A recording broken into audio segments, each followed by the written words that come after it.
Good morning and welcome to Unity of Mesa Online.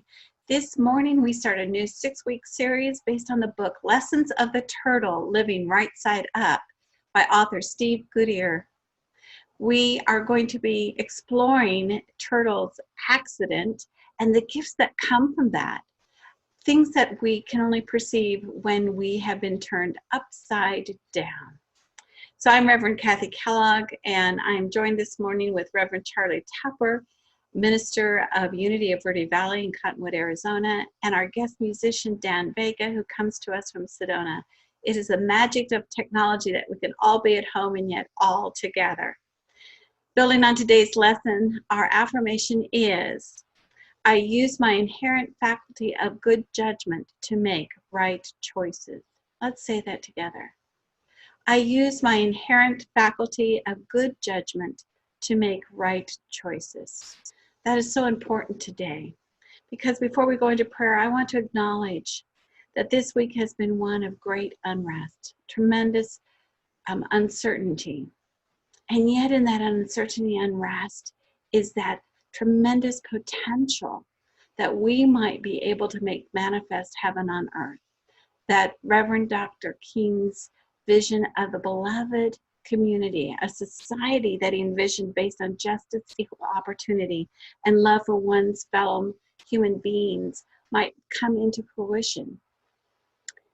And what we need to tune into is that love, that principle, that faculty of divine love that lifts up, that harmonizes all, that heals.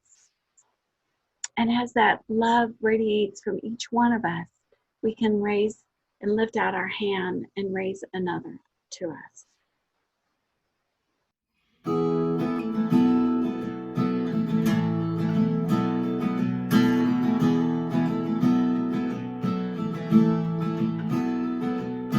Darling, if your sunshine goes away and you find yourself all alone on a cold and rainy day, just feel that old familiar part, that feeling deep inside your heart. It's been there for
Thank you, Dan.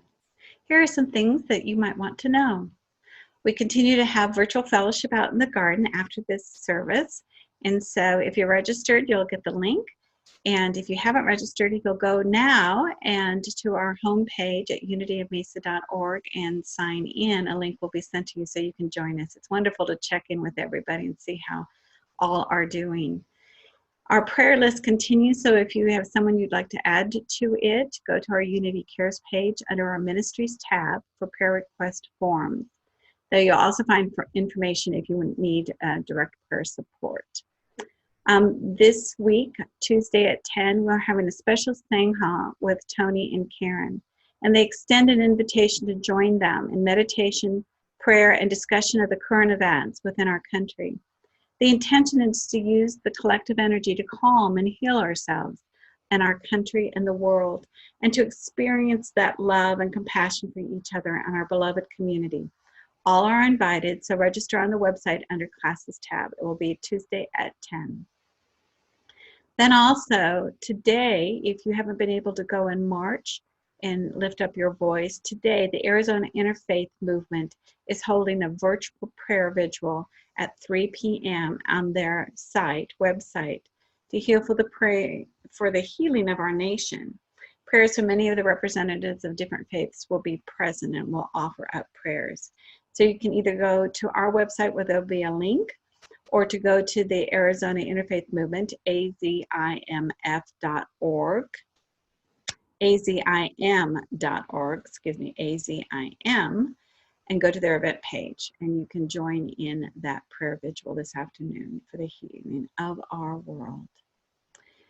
Spirit groups. We're going to do our spirit groups this summer, but they're going to look a little different. They're going to be virtual. It worked well for the end of the winter groups, and we'll do the summer groups. And so we're going to be looking at exploring practical tools for creating a life by design with the book, The Designer Life by Reverend Kevin Moss. And registrations will be open soon. We'll let you know. Wednesday night, the reopening task team gathered virtually, and we are beginning to discuss how and when we can open so that everybody is safe and yet connected. And now, this is the first Sunday in June, so guess what? We get to celebrate June birthdays. Even though we're not in the same room, if you have a June birthday, you can stand up and let us sing to you, all right? Katie, will you lead us in this, please? Happy birthday to you. There's no one like you, uniquely created. I love knowing you. I bless you with life and abundance galore. God bless you, my loved one, and have many more. So happy birthday, June birthdays. Now it's time for our offering and our recognition of our abundance and our generosity.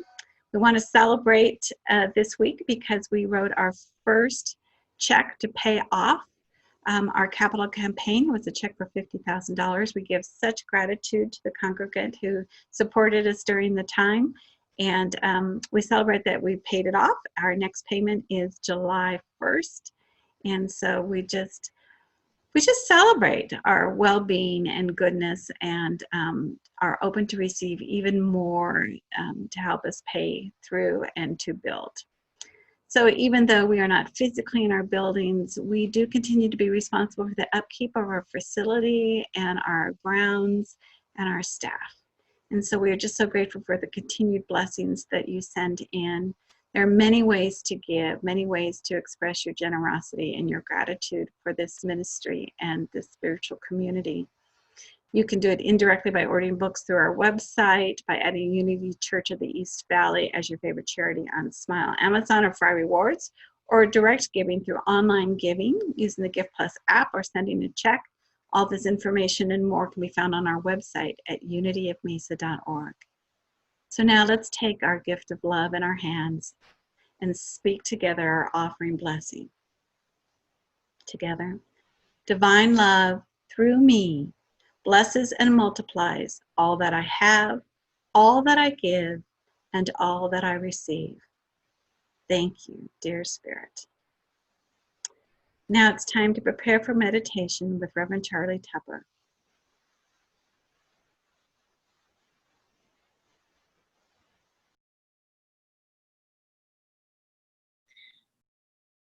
Good morning.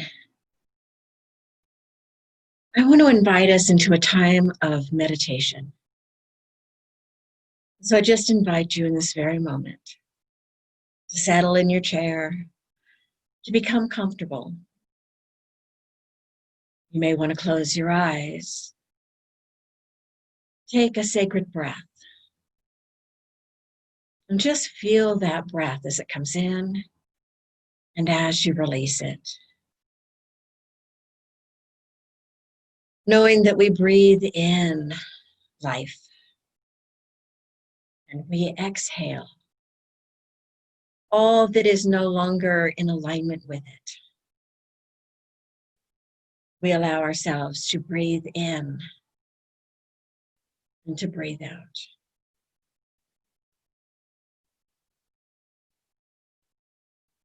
Just allowing the breath to be the breath, the sacred breath, but allowing it to take us deep within ourselves, to that sacred place.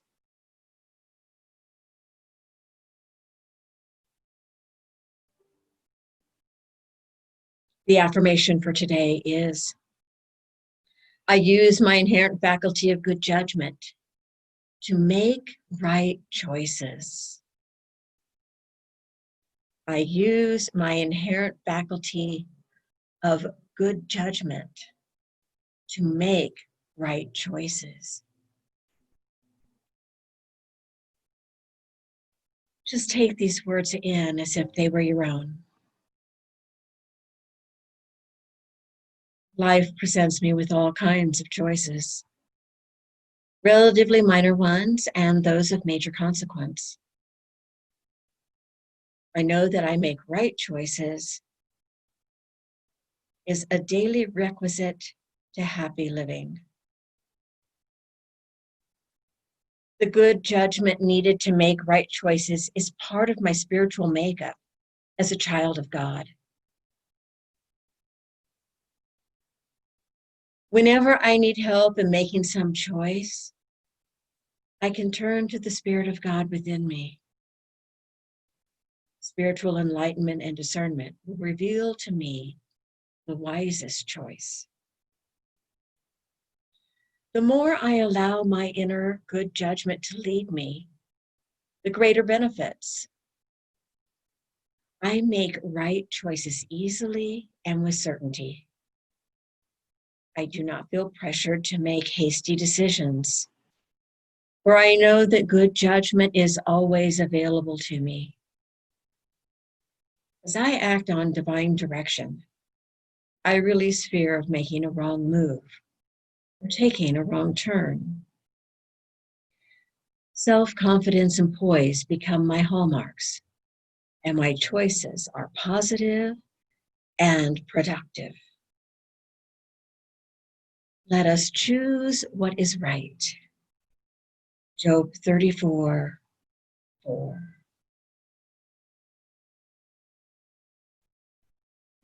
So as we take our time in the silence, we just take this affirmation into our hearts. I use my inherent faculty of good judgment to make right choices.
And again, taking in a breath.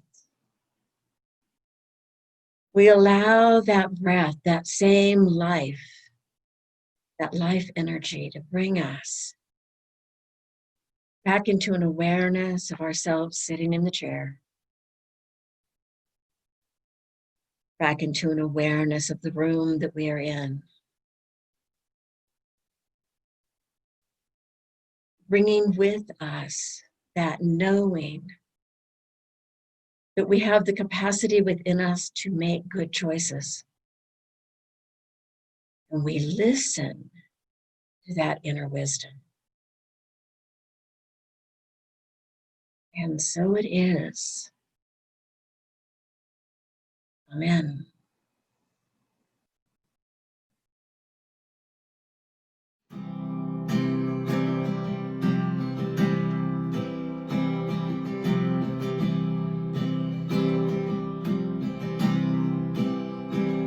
Get ready, my soul. I'm diving in. Get ready, my soul.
So again, we're starting a new 6-week series based on the book Lessons of the Turtle Living Right Side Up, talking about Turtle and all that happens to him through one accident. So let's get started this morning. The story begins with Turtle ambling down the path and just enjoying the day until suddenly he finds himself tumbling down the hill, going towards the water, shell over stomach, slipping over the loose rock. And as he falls, he doesn't feel any pain, but his curiosity is tweaked. He said, so this is what it's like to die. But before he finishes the thought, he lands right by the water where he was headed.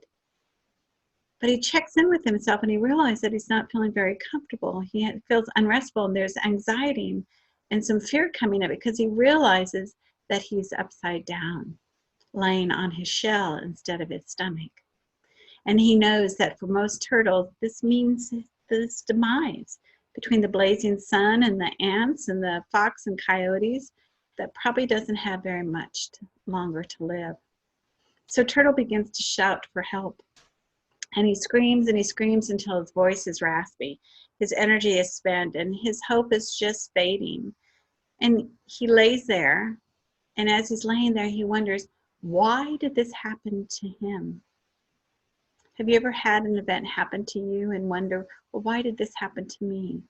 Rug pulled out from under you. Why? Why me? Why me? Turtle decided right then and there to set the record straight. It wasn't his fault.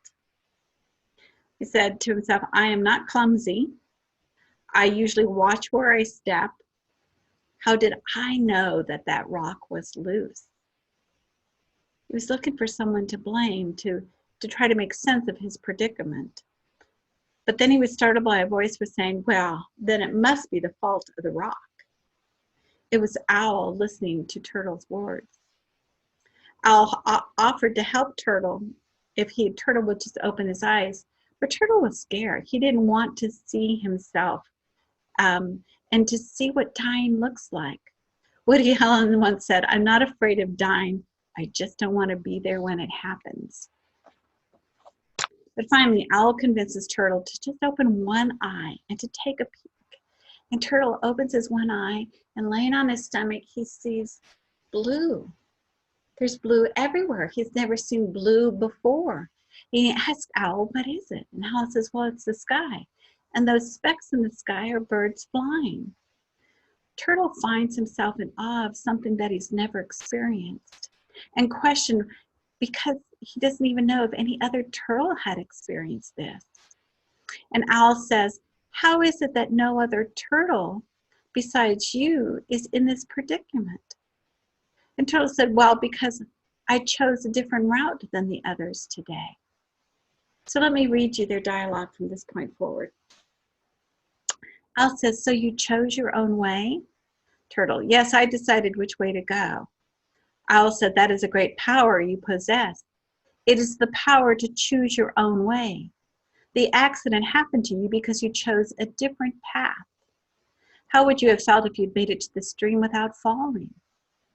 Turtle said, well, I would have felt wonderful. I found a new and shorter way to the green grass and back, but it wasn't a good choice. Owl nodded. Not every choice will work out as we think, but in the end, the choices you make will make you. There's a hidden gift in your accident. You have discovered that you possess the power to choose your way through life. The gift of the accident is a lesson of choice. Those who understand the gift will choose their own ways through life. How many times are you consciously aware of that you possess the power to choose your life, to choose your way through life, that you have the power of choice? Usually when we're children, our choices are made by our parents. And then as young people, we're influenced by what our parents and our grandparents and our peers say and what society is saying. And we choose life pathways that will make us happy, what we think is going to make us happy, until we reach that stage of our life where we're not happy. We feel uncomfortable, maybe a little anxious, a little bored, maybe that this isn't what I'm supposed to be doing. And somewhere along the line, hopefully, the idea dawns on us, because we're willing to listen, that I can choose my own way through this life. I don't have to live through the prescribed motions of society or my family culture, but I can choose my own way through life. Eagle Bear, a motivational speaker, wrote, "Think of your life as a canoe and your decision and actions as your paddle. You get where you're going one paddle stroke at a time with the decisions and actions you make." You know, there's great power in the choices we make, moment by moment. The law of mind action says that what we routinely think can be our experience. What we think, and when we think with emotion, becomes our experience. It outpictures in our life. We manifest that. Our thoughts have power, and we get to choose our thoughts. We get to choose the way we perceive life. We get to choose our own beliefs, believe it or not. We get to choose. We have that power. Proverbs 23:7 states it this way: "As he thinketh in his mind, so is he. As she thinketh in her mind, so is she." We create our experience through our thoughts. And that's the good news. And that's the bad news. Because what we're thinking is what outpictures. What we think, backed up by feeling, is what we manifest in our life. And so we get to look around and see what that life looks like and what we're experiencing. And if we don't like it, we have the power to change it. We change our thinking, we change our life. Because every thought we think, every decision we make, every action we take contributes to that ultimate result of our life. So the choices you're making this moment, this very moment, has power. And the trick is that even if you don't make a choice, you're making a choice. Not to choose is a choice in and of itself. Joseph Henry was an American scientist who invented electromagnets, and he served as the first secretary of the Smithsonian Institute. And the story goes that when Joseph was a young child, his father paid a cobbler to make him shoes.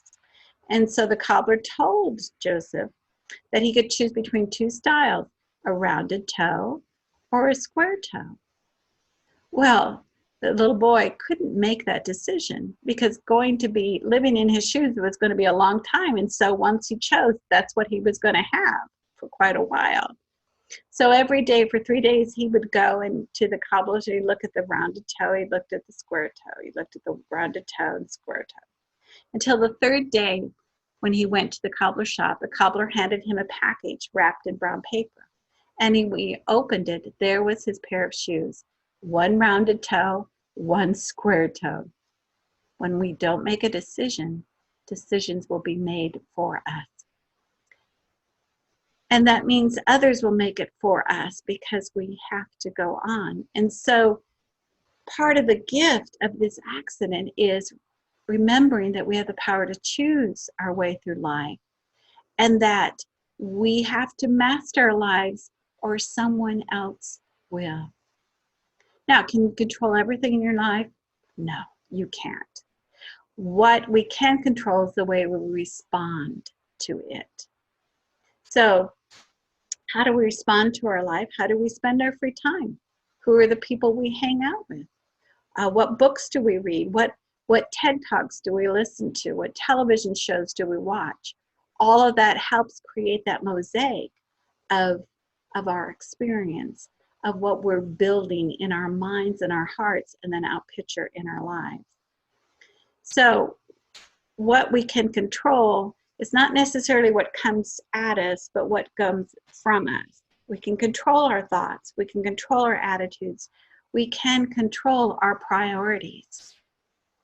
And when we say, well, but so-and-so, or somebody wants me to do such and such, you have that choice to listen and comply, or to go within and say, is that my choice? Is that the right choice for me? Using that inherent good judgment, that faculty, that power, that ability to make that judgment, to listen to our inner wisdom. Is this the choice for me? Course in Miracles says, I could choose peace instead of this. I love that, isn't it? When we find ourselves in a place where we're feeling a little unsettled, I could choose peace instead of this anxiety. I could choose peace right now instead of fear. I could choose peace. I could choose love. I could choose compassion. Especially today as we're watching TV, and especially when our hearts are so being tugged by what we're seeing in our nation. Our hearts being tugged because we're being called forth, to be called up, to be present to each and every one of us, especially those who need that hand to help lift up and to walk beside. We choose compassion over judgment. And so that's a good practice when you're watching TV is, what am I feeling? What am I thinking? What am I choosing? How am I choosing to engage in what I'm seeing? Can I engage in compassion? Can I choose compassion instead of judgment? Can I choose peace instead of fear? Can I choose life instead of feeling like I'm not part of it? We need to realize that we're not imprisoned by the circumstances we find ourselves in, that we get to respond. We get to choose how we respond. And that's another gift from this lesson. We need to take responsibility of our choices. That responsibility, we've always said, is the ability to respond. And when we can't respond to something, then we believe we are victims of it. Victims instead of victors. So if we can't respond, we fix the blame. And when we fix blame, we never fix the problem. If I believe that you are the problem, then I am saying in a way that I don't have the ability to respond to this. That instead of choosing peace instead of fear, I'm not choosing, and I allow the waves of life to just batter me instead of being a part of the wave and letting it wash and being clean. Another important shift comes when I can look that I have contributed to a situation. So not only are we responsible for our choices, and so that, but we also then take responsibility for them. I mean, as far as how have I contributed to this situation? And today, what we're experiencing when we see the protest lines, how have I contributed to that situation by not speaking up, by not stretching out a hand, by not speaking the truth of infinite and divine love and compassion. There was a woman who had a little boy, and she was in her kitchen when she heard the cat begin to yell. And she called to the little boy and said, "Are you pulling the cat's tail again?" And he said, "No, I'm just standing on her tail. She's pulling." Who's responsible? Get off the tail. We need to know and be responsible for when we're acting and when we're not acting. So our work is to look, how have I contributed to the situation, and how can I change that around if I'm not coming from the place that I want to come from? The point is not about what life brings to us, it's about the attitude we bring to life. When we really get that, it's not about what life brings to us, but our attitude about life and how we respond to it. When we do that, we move from victim to victor. And you know, there's a difference between being a victim and being victimized. There are things that happen to us that are not good. There are things that happen to us that shake our very foundation of being.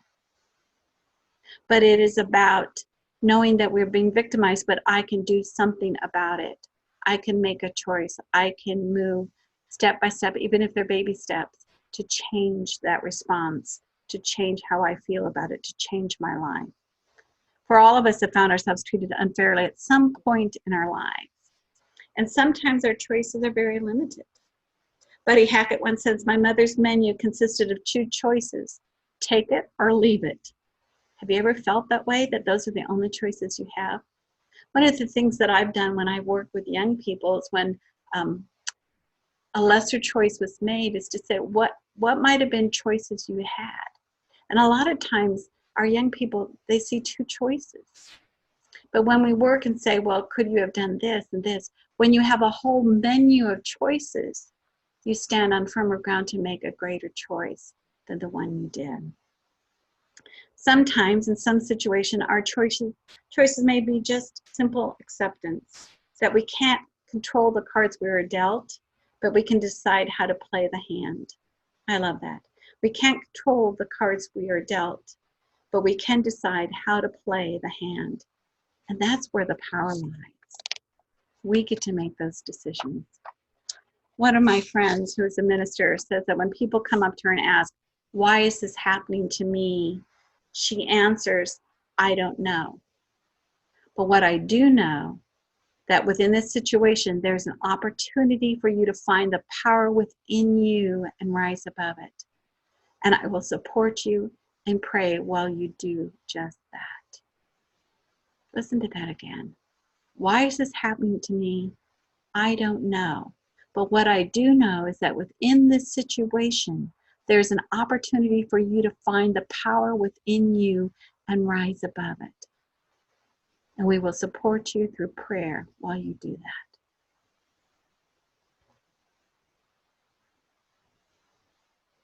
There's a story in the New Testament about Jesus and his disciples walking along the road, and they come upon a man who's been blind since birth. And in that culture and in that time, they believed that anybody born with a deformity, it was because they had sinned or their parents had sinned. And so this is the way that God punishes them. And so his disciples coming across this blind person said, so Rabbi, who sinned, this man or his parents? Because he was born blind.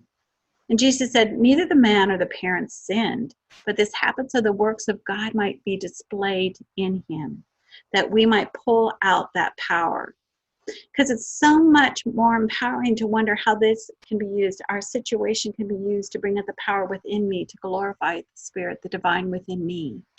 And so instead of getting hooked up into what have I done to make this happen, maybe it's just that turning around and facing and considering what opportunities does this give me to display the power of God within me, my inner strength, my inner wisdom, my inner knowing, my inner imagination, my faith, my life, to call that forth and to glorify the Spirit that I am, that not only I am, but is within you.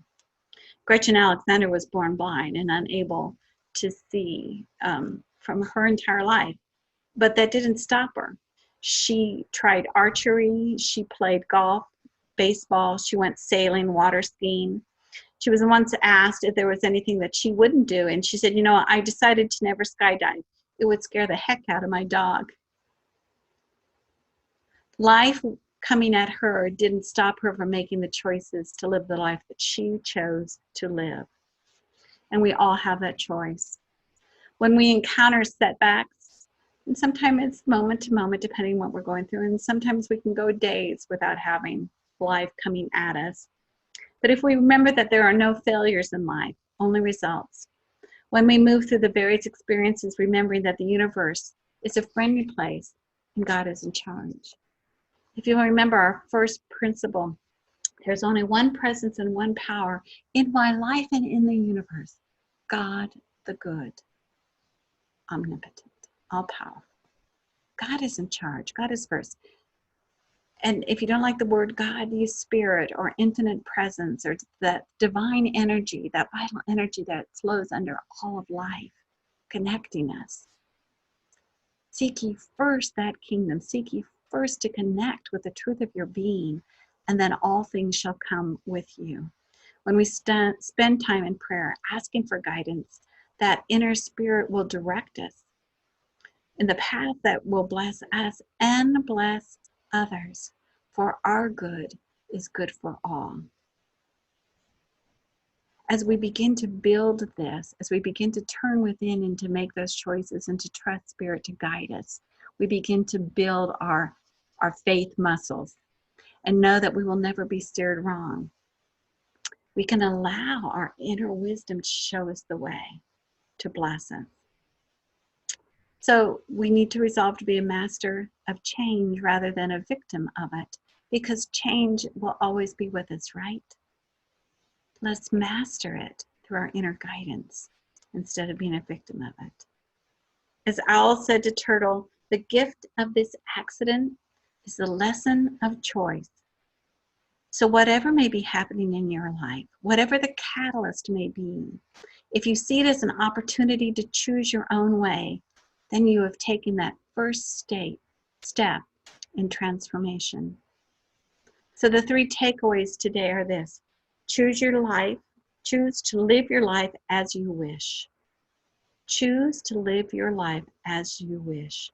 And that doesn't mean that anything goes, but choose to live your life as you wish, letting it be a blessing to others, that you might share that love and that joy and that peace and that understanding just by being who you are. Choose to live your life as you wish. Choose to accept responsibility for yourself, because with the freedom of choosing what we wish comes the responsibility for making that choice. It strengthens, it matures us spiritually and humanly. And the third one is choose the path of Viktor. Choose to make a difference. Be that powerful spiritual being that you are, that you came here to be, that you were created and given the gifts to be. Be that spiritual being and express the love and the compassion and that power of self, that you can lavish it on the world to be a blessing. It's the lesson of choice. Turtle shows us the way. And next week we'll find out that there's another lesson that he's exposed to as he's laying on the shelf laying on his shell looking at the sky. But until then, choose wisely and be blessed. And here's Dan with another song.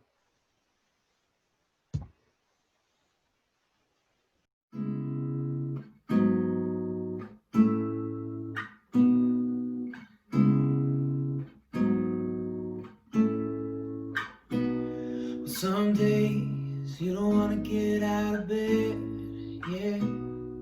You look yourself in your eyes and wonder what could be said. Like pick yourself up, do better than the day before. But then you realize that trick don't work no more. No.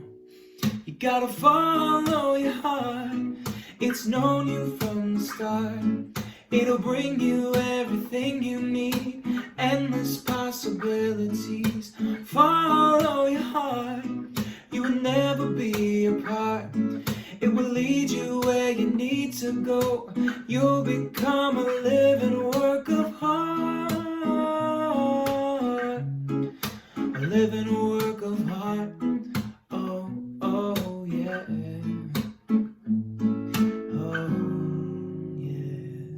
Well, this world is surrounded by so much negativity, and people want to bring you down, see you on your knees. You won't have it, no, you won't take another day. Next time they try to, this is what you'll say, yeah. You gotta follow your heart, it's known you from the start. It'll bring you everything you need, endless possibilities. Follow your heart, you will never be apart. It will lead you where you need to go. You'll become a living work of art. Oh, oh, yeah. A living work of art. Oh, oh, yeah. Feel the beating drum of your life. Be the love and know it feels right. Take someone's hand and hold on real tight. You are love, let your light shine bright. Follow your heart, it's known you from the start. It'll bring you everything you need, endless possibilities. Follow your heart, you will never be apart. It will lead you where you need to go. You'll become a living work of art. Oh, oh, yeah. A living work of art. Oh, oh, yeah. A living work of art.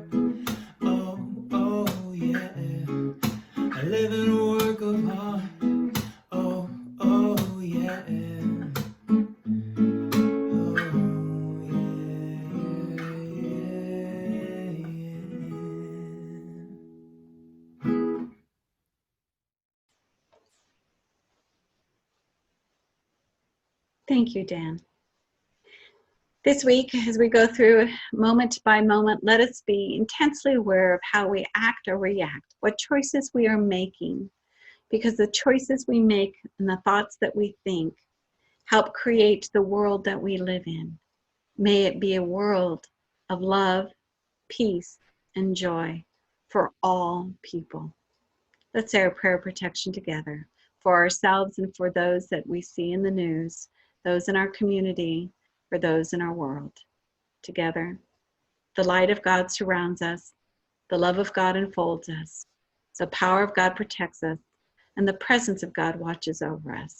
Wherever we are, God is, and all is well. Have a great week. Blessings.